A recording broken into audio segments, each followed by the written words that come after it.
দিনাজপুরে বিএডিসি গোডাউনে ৩২৭ টন সার আত্মসাতের অভিযোগে স্টোর কিপার গ্রেফতার। বিধি বহির্ভূতভাবে বাইরে পাচার করেছে গোডাউন কিপার, যিনি গ্রেফতার করা হয়। কুড়িগ্রামে সার ছিনিয়ে নেয়ার ঘটনায় ডিলারের বিরুদ্ধে মিলেছে অনিয়মের প্রমাণ। জামালপুরে চর বনাঞ্চলে সক্রিয় ঘোড়ার মাংস বিক্রি চক্র, কয়েক হাত ঘুরে রাজধানীর রেস্তোরাঁয় এসে হয়ে যায় গরুর মাংস। ঘোড়া আনে বাইরে থেকে এই কাম করে সোন গাছ তলে জব করে নিয়ে নানান জায়গায় নিয়ে বস্তার মধ্যে বইরা বিক্রি করে। পরবর্তীতে এরকম আর ন্যাক্কারজনক কাজ করতে না পারে আমরা পুলিশ হিসেবে আমাদের সর্বোচ্চ সতর্কতা এবং নজরদারি অব্যাহত থাকবে। রংপুরে 4 মার্ডারের ঘটনায় ব্যবহার হয়নি দাহ্য পদার্থ, দাবি ময়নাতদন্তকারী চিকিৎসকের। মরদেহ বিকৃতির জন্য অতিরিক্ত গরমের কথা বলছে পুলিশ।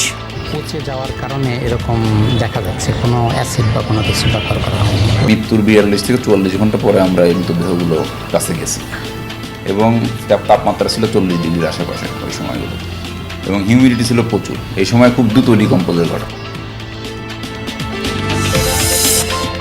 বৈরী আবহাওয়ায় সাগরে ট্রলার ডুবির ঘটনায় বরগুনার 5 ছেলের খোঁজ মেলেনি এখনো।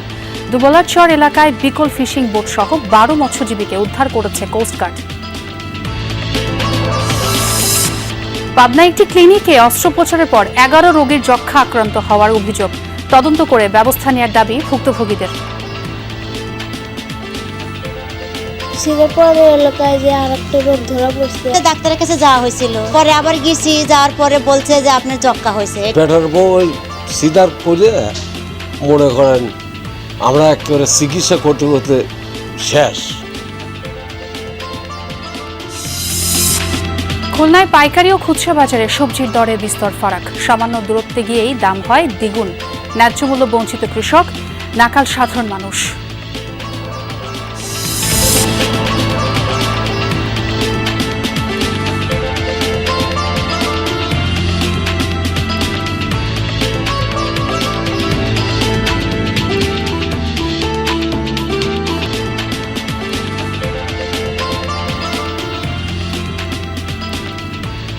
দর্শক, আমন্ত্রণ বিরতিহীন সংবাদ সমাবেশে। সঙ্গে আছে আমি ছোঁয়া খন্দকার। দিনাজপুরের সরকারি গুদাম থেকে প্রায় 350 টন সার আত্মসাতের ঘটনা ঘটেছে, যার বাজার মূল্য প্রায় 70 লাখ টাকা। পুলিশ জানায়, জুলাই আগস্ট মাসে অনুমোদন ছাড়াই সারগুলো স্থানীয় 2 ব্যবসায়ীর কাছে বিক্রি করেন স্টোর কিপার আক্তারুল ইসলাম। গতরাতে ঘটনাটি জানাজানির পর গ্রেফতার করা হয় আক্তারুলকে। সার লোপাটের ঘটনায় আরও কেউ জড়িত কিনা তা খতিয়ে দেখছে আইন শৃঙ্খলা বাহিনী। এদিকে কুড়িগ্রামে সার ছিনিয়ে নেওয়ার ঘটনায় ডিলারের অনিয়মের প্রমাণ পেয়েছে তদন্ত কমিটি। সার সংকটে যখন দেশের বিভিন্ন জেলায় কৃষকের হাহাকার, ঠিক সে সময় দিনাজপুরে বিএডিসি গোডাউন থেকে লোপাট করা হয় 227 টন ডিএপি আর 100 টন এমওপি সার। সদর উপজেলার নসিপুর এলাকায় অবস্থিত বাংলাদেশ কৃষি উন্নয়ন কর্পোরেশনের গুদামে ঘটে এই ঘটনা। কোনো বরাদ্দ বা অনুমোদন ছাড়াই 1 মাসের মধ্যে বিক্রি করা হয় বিপুল পরিমাণে সার। চুরির ঘটনায় বিএডিসি কর্তৃপক্ষ মামলা করলে গুদামের স্টোর কিপার আক্তারুল ইসলামকে গ্রেফতার করে পুলিশ। নসিপুর সারের যে গুদাম আছে বিএডিসির, সে এখানকার যিনি গোডাউন কিপার আক্তারুজ্জামান, এখান থেকে তিনি বিধি বহির্ভূতভাবে সার বাইরে পাচার করেছেন। পুলিশের দাবি, প্রাথমিক জিজ্ঞাসাবাদে চুরির বিষয়টি স্বীকার করেছে স্টোর কিপার আক্তারুল ইসলাম। বিপুল পরিমাণ সার বিক্রি করা হয়েছে স্থানীয় 2 ব্যবসায়ীর কাছে।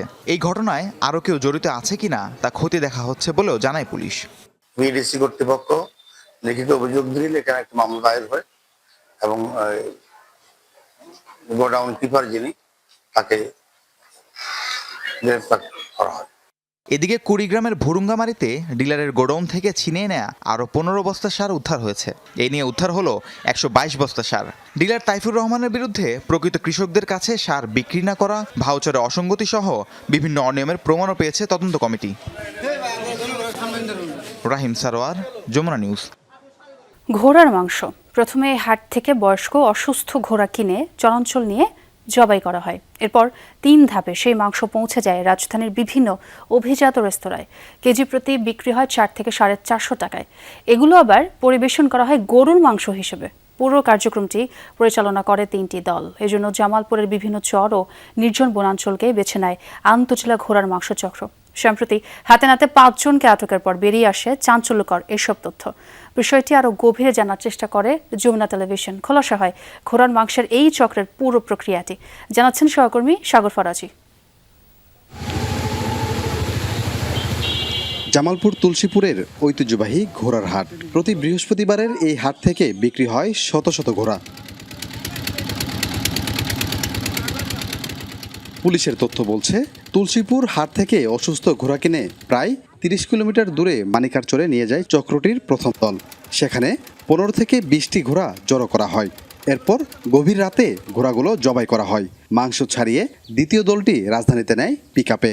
যাত্রাবাড়ি সহ বিভিন্ন পয়েন্টে নেওয়ার পর সেখান থেকে রেস্তোরাঁয় মাংস পৌঁছে দেয় তৃতীয় এমদাদের দল। অর্থাৎ ঘোড়ার মাংস রাজধানীর রেস্তোরাঁয় পৌঁছানো পর্যন্ত পুরো প্রক্রিয়াটি চলে 3 দলের মাধ্যমে। তুলসীর চর, মাইনকার চর একটা জায়গা আছে, সেখানে ওরা জবাই করে 15-20টা একসঙ্গে জবাই করে প্রতি সপ্তাহে। এগুলো আবার ট্রাকের মাধ্যমে ঢাকায় পাচার করে এবং ঢাকা থেকে বিভিন্ন রেস্টুরেন্ট, হোটেলে এগুলো বিভিন্ন খাদ্যের অনুযায়ী, যে কালো ভুনা বা কাবাব টাবাব, এইভাবেই তারা এটা মাংসটাকে বিক্রি করে। এবার সরজমিনে সেই চরে পৌঁছায় যমুনার জামালপুর টিম। স্থানীয়দের সঙ্গে কথা বলে জানা যায়, এখন পর্যন্ত এই চর থেকে 4-5 চালানে ঘোড়ার মাংস পাঠানো হয় রাজধানীতে। তবে ঠিক কোথায় ঘোড়াগুলো জবাই করা হয় তা বলতে পারেনি কেউই। চরাঞ্চলের একমাত্র বাহন ঘোড়া হওয়ায় এখানকার মানুষরা ঘোড়া বেশি লালন পালন করে থাকেন। এ কারণে এই সুযোগে পাচার চক্রটি এই অঞ্চলে রাতের আধারে ঘোড়াগুলোকে জবাই করে তারপর সেখান থেকে মাংসগুলো রাজধানীর বিভিন্ন স্থানে পৌঁছে দেয়। যদি জানিয়ে রাখি যে এই অঞ্চলের যারা এসবের সাথে জড়িত রয়েছে তারা প্রভাবশালী হয়, এখানকার স্থানীয় বাসিন্দারা কেউ কথা বলতে রাজি হচ্ছেন না। বাইরে থেকে ঘোড়া আনে এই নদীর কাছের জায়গা পাইয়া এই ধরনের 2 নম্বরে কিছু কিছু আছে লোক আছে, তারা 2-4 টাকা খাবার নেই এই যে ধরনের ঘোড়া আনে বাইরে থেকে আইনে এই কাম করে। এখান থেকে ধরে নিয়ে সোন গাছ তলে জব করে নিয়ে নানান জায়গায় নিয়ে বস্তার মধ্যে বইরা বিক্রি করে দেয়।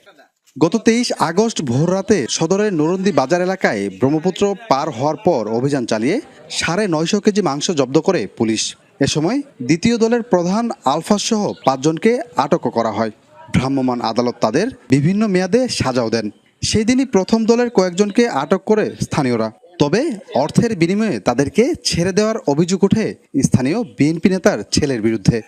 যাদেরকে আমরা আটকাই তাদের মাঝ রাস্তায় টাকা পয়সা নিয়ে তাদেরকে ছেড়ে দেওয়া হয়েছে। এমদাদুল ভাইয়ের পোলা মেহেদি।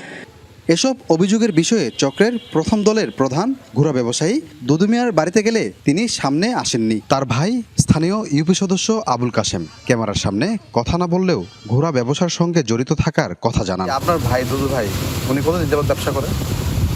কমপক্ষে 25 বছর মেলা 25 বছর। কসাই দলের সদস্যদের ছেড়ে দিয়ে টাকা নেওয়ার অভিযোগ অস্বীকার করেন অভিযুক্ত মেহেদি হাসান।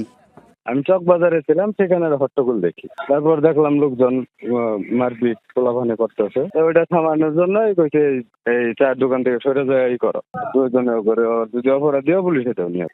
এদিকে পশু জবাই ও মাংসের মান নিয়ন্ত্রণ আইন 2011 অনুযায়ী ঘোড়া জবাইয়ের কোনো বিধান নেই বলে জানিয়েছেন প্রাণী সম্পদ কর্মকর্তা।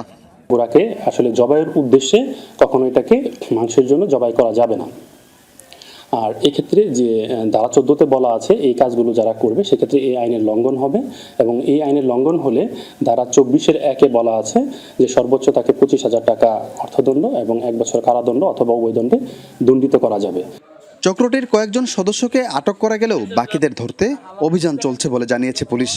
এই চক্র যাতে পরবর্তীতে এরকম আর ন্যাক্কারজনক কাজ করতে না পারে, আমরা পুলিশ হিসেবে আমাদের সর্বোচ্চ সতর্কতা এবং নজরদারি অব্যাহত থাকবে। সাগর ফরাজি, যমুনা নিউজ, জামালপুর। রংপুর নগরীতে তালাবদ্ধ নিজ বাড়িতে শিক্ষক পরিবারের 4 জন খুনের ঘটনায় এসিড কিংবা দাহ্য পদার্থ ব্যবহার হয়নি বলে দাবি ময়নাতদন্তকারী চিকিৎসকের।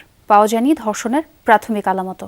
মরদেহ বিকৃতির জন্য অতিরিক্ত গরমের কথা বলছে পুলিশ। সবকিছুকেই সন্দেহে রেখে আলামতের ফরেনসিক পরীক্ষার সিদ্ধান্ত নিয়েছে তদন্ত সংস্থাগুলো। এদিকে বদ্ধ জায়গার পরিবর্তে ছাদে ইয়াবা সেবনের বিষয়েও ব্যতিক্রম বলে ব্যাখ্যা পুলিশের। এখন পর্যন্ত তদন্তে 2 জনই কিলিং মিশনে অংশ নেয় বলে দাবি আইন শৃঙ্খলা বাহিনীর।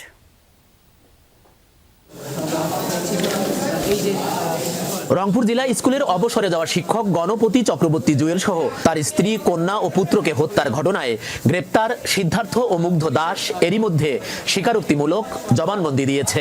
বেশ কিছু গুরুত্বপূর্ণ তথ্য আদালতকে দেওয়ার দাবি করছে পুলিশ। ময়নাতদন্তকারী চিকিৎসকের দাবি, হত্যাকাণ্ডের সময় কোনো অ্যাসিড বা দাহ্য পদার্থ ব্যবহার হয়নি। প্রাথমিকভাবেও পাওয়া যায়নি ধর্ষণের কোনো আলামত। এটা পচে যাওয়ার কারণে এরকম দেখা যাচ্ছে, কোনো অ্যাসিড বা কোনো কিছু ব্যবহার করা হয়নি, ওরকম কোনো চিহ্ন ঘটনা। সিআইডি বলছে, প্রিয়মের পাশে তরল, আগামী চক্রবর্তীর মুখ কালচে হওয়া এবং গণপতি ও তার স্ত্রী প্রীতিলতার মরদেহ ছিল বিভৎস। এছাড়াও ঘরে ইয়াবা সেবন, সিগারেটের টুকরো, ফয়েল সহ আরও কিছু আলামত সংগ্রহ করে সিআইডি। জানানো হয়, ডিএনএ ও ফরেনসিক প্রতিবেদনের পর নিশ্চিত হওয়া যাবে আরও কেউ জড়িত ছিল কিনা। তবে পুলিশের দাবি, অতিরিক্ত গরমে বিকৃত হয়েছে মরদেহ। আমি কিন্তু আয়োগকে 4টা ইনস্ট্রাকশন দিয়ে আসছি, লিখিত ইনস্ট্রাকশন। একটা হলো মৃত্যুর সময়, মৃত্যুর কারণ, কোনো ধর্ষণের ঘটনা ছিল কিনা এবং কোনো কেমিক্যাল ইউজ করা হয়েছিল কিনা। একেবারে আমি কিন্তু তাকে লিখে দিয়ে আসছি যে এগুলি আপনি অবশ্যই ফরেনসিক পোস্টমর্টমের যখন আপনি পাঠাবেন, আপনার রিকোয়ারমেন্ট এগুলি থাকবে ডাক্তারের কাছে। মৃত্যুর 42 থেকে 44 ঘন্টা পরে আমরা এই মৃতদেহগুলো কাছে গেছি এবং তাপমাত্রা ছিল 40 ডিগ্রির আশেপাশে ওই সময়গুলোতে, এবং হিউমিডিটি ছিল প্রচুর। এই সময় খুব দ্রুত ডিকম্পোজের ঘটনা। পুলিশ কমিশনারের দাবি অনুযায়ী দেবু দাসের ঠিক এই বিল্ডিংয়ের দোতলার ছাদ থেকেই ঠিক এখান দিয়ে গণপতি চক্রবর্তীর ছাদের এই ওয়াল টপকিয়ে সিদ্ধার্থ এবং মুগ্ধ দাস ছাদে গিয়ে ইয়াবা খাচ্ছিলেন এবং সেটি টের পেয়ে গণপতি চক্রবর্তী যখন সেখানে আসেন, কথা কাটাকাটির এক পর্যায়ে গামছা পেঁচিয়ে তাকে হত্যা করা হয়। কিন্তু প্রশ্ন উঠেছে, খোলা ছাদে যেখানে বাতাস বহমান সেখানে ইয়াবা খাওয়া যায় কিনা। এ বিষয়ে মাদকদ্রব্য নিয়ন্ত্রণ অধিদপ্তর, সিআইডি, পুলিশ ও আবহাওয়াবিদের সাথে কথা বলেছে যমুনা টেলিভিশন। ইয়াবা হচ্ছে আপনার সাধারণত মূলত যে বিভিন্ন স্পট থাকে যেখানে কয়েকজনে মিলেমিশে খাওয়া যায়, এই জায়গাগুলোতে খায়। আর সাধারণত বেশিরভাগ সময় ইয়াবাটা হচ্ছে বদ্ধ জায়গায় খায়। কিছু সময়ের জন্য সূর্যের আলো দেখা গিয়েছে, তবে ম্যাক্সিমাম সময়টাতেই আকাশ মেঘাচ্ছন্ন ছিল। তাপমাত্রা যেহেতু 36.2°C সর্বোচ্চ ছিল 21 তারিখে, 22 তারিখে, এ কারণে এই সময়টাতে ভ্যাপসা একটা গরম অনুভূত হয়েছে। তবে বিদ্যুৎ সংযোগ বিচ্ছিন্ন থাকার বিষয়টিও ভাবিয়ে তুলছে আইন শৃঙ্খলা বাহিনীকে। আমরা তো পাইছি ওইখান থেকে, পোল থেকে সংযোগ বিচ্ছিন্ন, পোল থেকে স্পার্ক। এখন এই যে মুগ্ধ এবং সিদ্ধার্থের বক্তব্য এইটা, বিদ্যুতের লাইনের বিষয়টা হচ্ছে তারা আমাদেরকে বলেছে যে তারা এই বাড়িটাকে অন্ধকার করার জন্য চলে যাওয়ার সময় এটা বিচ্ছিন্ন করে দিয়ে গেছে। এখন এটা ওরা মিটারের ওখানে কেটেছে, কিন্তু মিটারের ওখানে কাটার ফলে উপরে শর্ট সার্কিট হতে পারে, এটা টেকনিক্যাল বিষয়। সংগৃহীত আলামত এখনো পাঠানো হয়নি ফরেনসিক ল্যাবে। আদালতের অনুমতির পর পাঠানোর কথা জানায় সিআইডি ও পুলিশ। প্রতিবেদনের পর দেয়া হবে চার্জশিট। এইখান থেকে আপনার আসামি 2 জনের ডিএনএ স্যাম্পল নিতে হবে। এই ডিএনএ স্যাম্পল, এটা কোর্টের অর্ডার নিয়ে ডিএনএ স্যাম্পল নিতে হবে ওসিসি থেকে। এই 2টা নিয়ে আমাদের আলামত নিয়ে এরপরে ফরেনসিকে যেতে হবে। মামলাটির তদন্তভার এরই মধ্যে মহানগর কোতোয়ালি থানা থেকে গোয়েন্দা বিভাগে হস্তান্তর করা হয়েছে। সরকার, মাঝারুল মান্নান, যমুনা নিউজ, রংপুর। রংপুর জেলা স্কুলে অবসরপ্রাপ্ত শিক্ষক গণপতি চক্রবর্তী ও তার স্ত্রী সন্তানদের হত্যার ঘটনার সুষ্ঠু তদন্ত ও দ্রুত বিচারের দাবি জানিয়েছেন স্বজন ও শিক্ষক শিক্ষার্থীরা। দুপুরে জেলা স্কুল প্রাঙ্গণে স্মরণ সভা অনুষ্ঠিত হয়। এতে শিক্ষক শিক্ষার্থীদের পাশাপাশি অংশ নেন অভিভাবক ও নিহতদের স্বজনরা। বক্তারা বলেন, হত্যাকাণ্ডে শুধুমাত্র 2 জনই জড়িত নাকি আরও কেউ সম্পৃক্ত তা তদন্ত করে দেখতে হবে। পুলিশের ওপর আস্থা রাখতে চান তারা। হত্যাকাণ্ডে জড়িতদের দৃষ্টান্তমূলক শাস্তি নিশ্চিতেরও দাবি জানান বক্তারা। এদিকে আজ মাছুয়াপাড়ায় নিজ বাড়িতে 4 জনের শ্রাদ্ধ অনুষ্ঠিত হয়েছে। আমি ওনাদেরকে অনুরোধ করছি যে আপনারা একটু বিষয়টাকে আরো ভালোভাবে মানে তদন্তর মাধ্যমে আপনারা দেখেন যে এর পিছনে এই আরো কেউ জড়িত আছে কিনা। আমাদের একটাই চাওয়া, সুষ্ঠুভাবে আরো তদন্ত করে আমাদেরকে সঠিক বিচার পাওয়া যায়। আমরা চাচ্ছি সন্দেহাতীতভাবে প্রমাণিত ঘটনাটাকে উদ্ঘাটন করা, সত্যটাকে মানুষের সামনে তুলে ধরা। আজ ঘোষিত হচ্ছে না মাগুরার 8 বছরের শিশু আসিয়া ধর্ষণ ও হত্যা মামলায় হাইকোর্টের রায়। 31 আগস্ট রায় ঘোষণা করবেন হাইকোর্ট। রোববার আসামি হিটু শেখের ডেথ রেফারেন্স ও আপিলের উপর শুনানি শেষ হয়। রাষ্ট্রপক্ষের আবেদনের প্রেক্ষিতে রায় পেছানো হয়েছে। বিচারপতি ভীষ্মদেব চক্রবর্তী ও বিচারপতি কে এম রাশেদুজ্জামান রাজার সমন্বয়ে গঠিত বেঞ্চ শুনানি শেষে রায়ের জন্য মঙ্গলবার দিন ধার্য করেন। 2025 সালের 17 মে মামলার প্রধান আসামিকে মৃত্যুদণ্ড দেন মাগুরার নারী ও শিশু নির্যাতন দমন ট্রাইব্যুনালের বিচারক এম জাহিদ হাসান। রায়ে বাকি 3 আসামিকে খালাস দেওয়া হয়। 2025 সালের মার্চে মাগুরার নিজানন্দুয়ালি গ্রামে বোনের শ্বশুরবাড়ি বেড়াতে গিয়ে নির্যাতনের শিকার হয় আসিয়া। গুরুতর আহত অবস্থায় প্রথমে তাকে মাগুরা ও ফরিদপুরের হাসপাতালে নেওয়া হয়। এরপর আনা হয় ঢাকা মেডিকেল কলেজ হাসপাতালে এবং সেখান থেকে পাঠানো হয় ঢাকার সম্মিলিত সামরিক হাসপাতালে। সেখানেই 13 মার্চ চিকিৎসাধীন অবস্থায় মারা যায় আসিয়া। বৈরী আবহাওয়ায় সাগরে ট্রলার ডুবির ঘটনায় নিখোঁজ বরগুনার 5 জেলের সন্ধান মেলেনি এখনও। উদ্ধার তৎপরতা চালাচ্ছে কোস্টগার্ড ও ট্রলার মালিক সমিতি। উদ্বেগ উৎকণ্ঠায় জেলে পরিবারগুলো। ট্রলার মালিক সমিতি জানায়, কয়েকদিন আগে পাথরঘাটা থেকে মাছ ধরতে গভীর সমুদ্রে রওনা হয় এফপি বরগত। বৈরী আবহাওয়া ও প্রচণ্ড ঢেউয়ের তোড়ে নিয়ন্ত্রণ হারিয়ে সোমবার সাগরে ডুবে যায় ট্রলারটি। ঘটনার পর অন্য একটি ট্রলার 8 জেলেকে জীবিত উদ্ধার করে। খোঁজ মেলেনি 5 জেলের। তাদের সবার বাড়ি বরগুনার পাথরঘাটায়।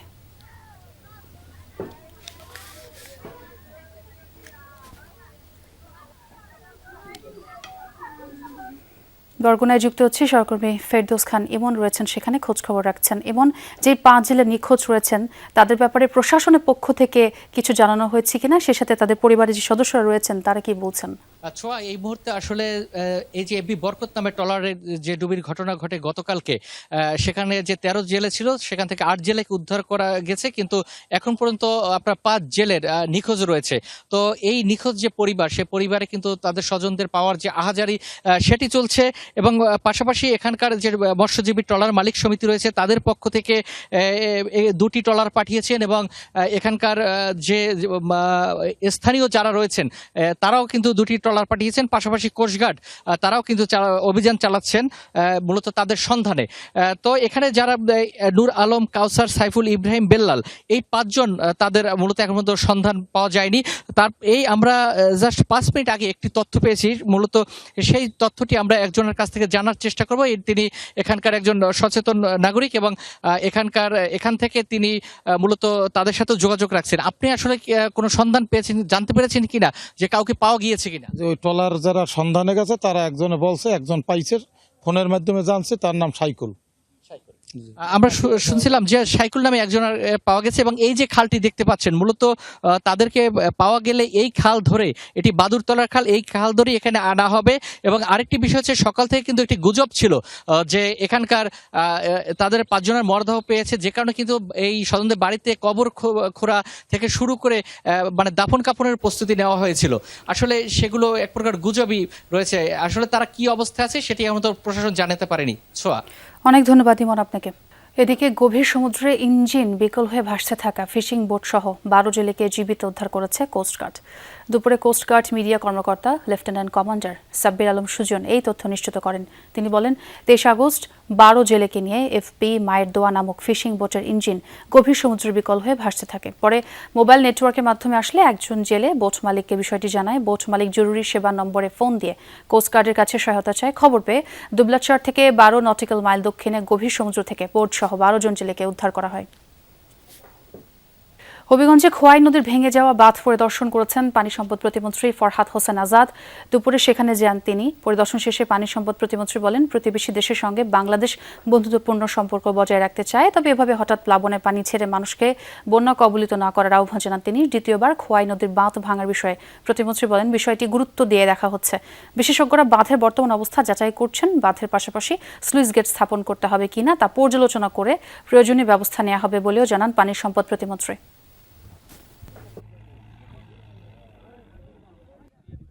আমরা স্বাধীন সার্বভৌম বাংলাদেশ, সেখানে আমরা প্রতিবেশী যে কোনো দেশের সঙ্গে বন্ধুত্ব সম্পর্ক রাখতে চাই। সে বন্ধুত্ব সম্পর্ক রাখতে গেলে আমরা আশা করব তারা এইভাবে ফ্লাশ ফায়ারে ফেলে দিয়ে আমাদের জন্য এইভাবে আমাদের এই অঞ্চলের মানুষকে বন্যা কবিত না করে দুর্দশা না ফেলে আমি আশা করব তারা সেই বিষয়টা বিবেচনা করবেন। পটুয়াখালী বিজ্ঞান ও প্রযুক্তি বিশ্ববিদ্যালয়ের র্যাগিং এর ঘটনায় জড়িত 13 শিক্ষার্থীর বিরুদ্ধে বিভিন্ন শাস্তিমূলক ব্যবস্থা নিয়েছে বিশ্ববিদ্যালয়ের প্রশাসন।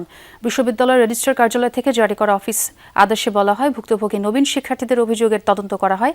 সেখানে র্যাগিং এবং শারীরিক ও মানসিক নির্যাতনের অভিযোগ প্রমাণিত হয়। এই ঘটনায় জড়িত 13 শিক্ষার্থীকে অর্থদণ্ড, 1 সেমিস্টার থেকে 1 বছর পর্যন্ত হল ও ক্লাস থেকে বহিষ্কার, অভিভাবকের উপস্থিতিতে মুচলেখা প্রদান সহ বিভিন্ন ধরনের শাস্তি দেওয়া হয়।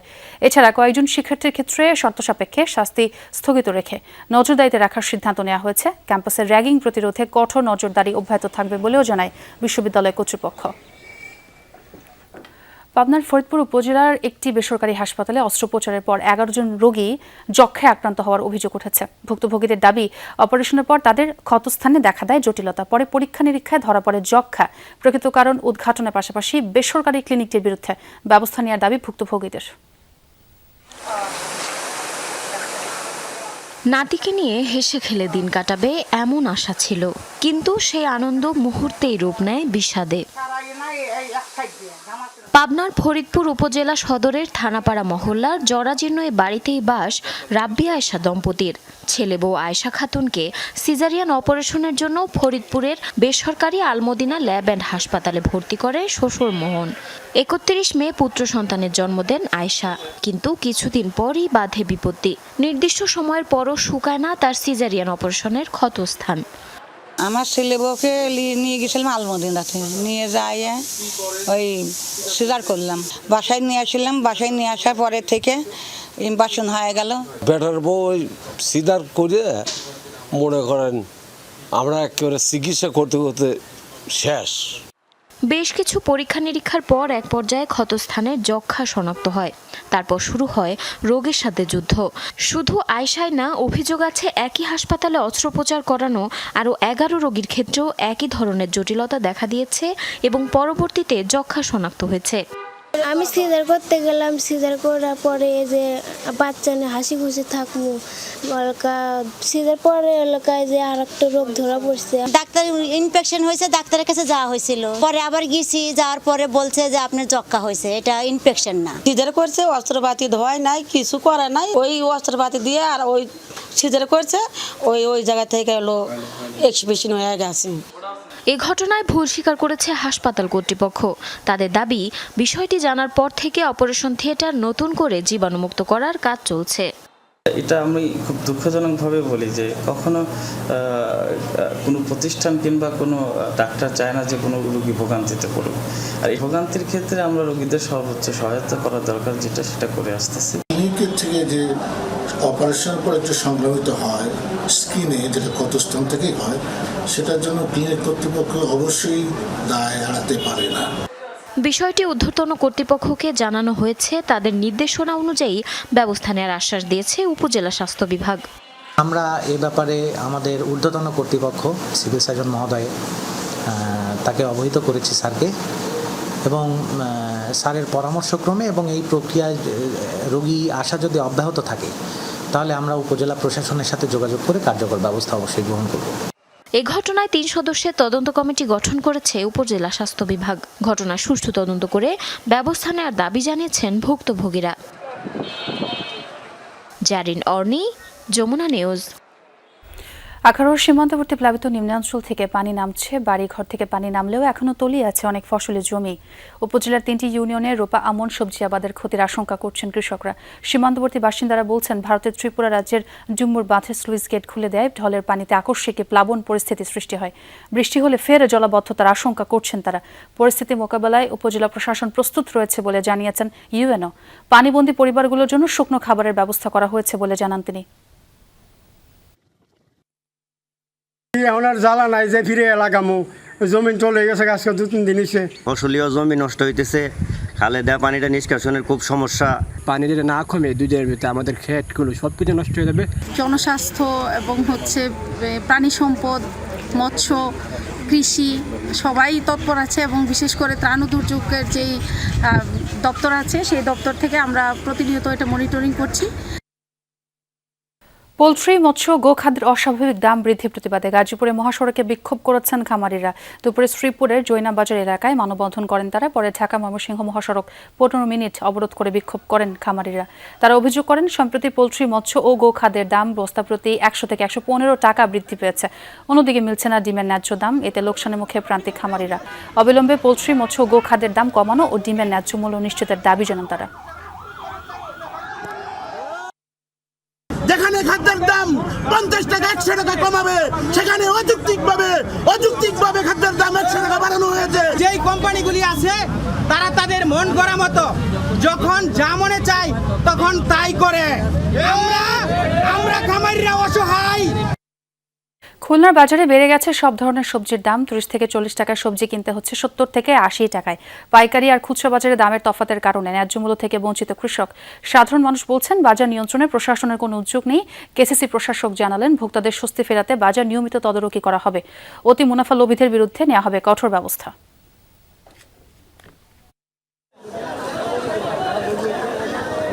খুলনা নগরের সোনাডাঙ্গায় পাইকারি কাঁচা বাজার। দিনরাত 24 ঘন্টা দূর দূরান্ত থেকে ট্রাক, ভ্যান সহ বিভিন্ন পরিবহনে সবজি আসে এখানে। নগরী ও আশপাশের অঞ্চলের বিভিন্ন হাট বাজারের খুচরা বিক্রেতারা সবজি সংগ্রহ করেন এই বাজার থেকেই। স্থানীয় চাহিদা মিটিয়ে এসব সবজির বেশিরভাগ পৌঁছে যায় ঢাকা সহ বিভিন্ন জেলায়। হাতে গোনা কয়েকটি বাদে বেশিরভাগ সবজি বিক্রি হচ্ছে 20 থেকে 30 টাকা কেজি দরে। কৃষকরা বলছেন ন্যায্য মূল্য পাচ্ছেন না তারা। খরচ ও পারিশ্রমিক মিলিয়ে তাদের ক্ষতির পাল্লা বেশ ভারী। কৃষক বাজার আসে পরে সেই পাল্লা দাম হচ্ছে না, কিন্তু বাইরে যারা কিনে খাচ্ছে তারা এই দামের কারণে খেতে পারতেছে না। দুই জায়গায় দাম দুই রকম দাম। চাষিরা দাম পাচ্ছে না, আবার মনে করেন যে খুচরা পর্যায়ে সেম জিনিসটাই দাম বেশি। এবার টিম যমুনা পাইকারি বাজার থেকে মাত্র 2 কিলোমিটার দূরে নিউ মার্কেট কাঁচা বাজারে। এই বাজারের চিত্র একেবারেই ভিন্ন। পাইকারি বাজারের প্রতিটি সবজি এখানে বিক্রি হচ্ছে 1.5 থেকে দ্বিগুণ দামে। 50 টাকার বেগুন 80 থেকে 100 টাকা, 20 টাকার পেঁপে 40 টাকা, 30 টাকার কুমড়া 60 টাকা সহ অন্যান্য সবজি এভাবেই বিক্রি হচ্ছে। খিরাই 50 টাকা, বেগুন 100 টাকা, করলা 60 টাকা, উস্তা 60 টাকা। আমাদের সাধারণ মানুষের হচ্ছে মানে সাধ্যের বাইরে হয়ে গেছে সবজি বাজার সবকিছুই। সিটি কর্পোরেশন ভোক্তা অধিকার যদি এটা পর্যালোচনা করে, আপনার কাঁচা বাজারের সাথে সমন্বয় করে, তাহলে হয়তো দেখা গেল এরকম খুচরা বাজারে এর প্রভাব একটু কম পড়বে। মাছ বাজারেও স্বস্তি নেই। ইলিশ, রুই, কাতলা, ভেটকি সহ সব মাছের দামে সাধারণ ক্রেতার নাগালের বাইরে। যারা অল্প পয়সা আকারে ওদের মাছের পুষ্টি পাওয়ার কোনো সম্ভাবনা নাই। মাছের দাম কিনতে গেলে এখন অনেক। মাছ কেনার সমর্থন বর্তমানে নাই বহুত লোকের। পাইকারি ও খুচরা বাজারের মধ্যে দামের ফারাক কমাতে কাজ চলছে বলে জানালেন কেসিসির প্রশাসক। অতি মুনাফাকারীদের বিরুদ্ধে কঠোর ব্যবস্থা নেওয়ার হুঁশিয়ারি দেন তিনি। তদারকি করব যাতে করে কেউই চড়া মূল্যে কোনো পণ্য বিক্রি করতে না পারেন, এটা আমরা নিশ্চিত করব, যাতে করে সাশ্রয়ী মূল্যে খুচরা এবং পাইকারি বাজার এই রেটটা যাতে মানুষের নাগালের মধ্যে থাকে।